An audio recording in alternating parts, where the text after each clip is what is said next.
Hello friends, welcome to our channel. നമ്മൾ കുറച്ച് കാലമായിട്ട് വീഡിയോസ് ഒന്നും ചെയ്യുന്നുണ്ടായിരുന്നില്ല. അതിന്റെ കാരണം ചിലപ്പോൾ നിങ്ങൾക്ക് തന്നെ ഈ ഡ്രസ്സിൽ കണ്ടപ്പോൾ തന്നെ മനസ്സിലായി കാണും.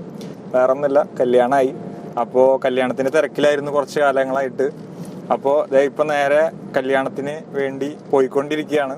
അപ്പോൾ ഇന്നത്തെ വ്ളോഗ് നമ്മുടെ കല്യാണം വ്ളോഗായിരിക്കും. അപ്പോൾ തീർച്ചയായിട്ടും നിങ്ങൾക്ക് ഈ വ്ളോഗിലൂടെ കല്യാണത്തിന്റെ പ്രധാനപ്പെട്ട കാര്യങ്ങളും അതുപോലെ തന്നെ എൻ്റെ പുതിയ ജീവിത സഖീനും കാണിച്ചു തരാനായിട്ടാണ് ഞാൻ ഈ വ്ളോഗ് ചെയ്യുന്നത്. അപ്പോൾ ഇനി നമുക്ക് ഇവിടുന്ന് അങ്ങോട്ട് വീഡിയോസ് എല്ലാം പ്രോപ്പറായിട്ട് വരും. അതുപോലെ തന്നെ എൻ്റെ വൈഫും നമ്മുടെ ചാനലിൽ ഇനി മുതൽ ഉണ്ടാകാൻ സാധ്യതയുണ്ട്. അപ്പോൾ എന്തായാലും എല്ലാവർക്കും ഒരിക്കൽ കൂടി സ്വാഗതം. നമുക്ക് നേരെ കല്യാണത്തിൻ്റെ കാഴ്ചകളിലേക്ക് പോകാം.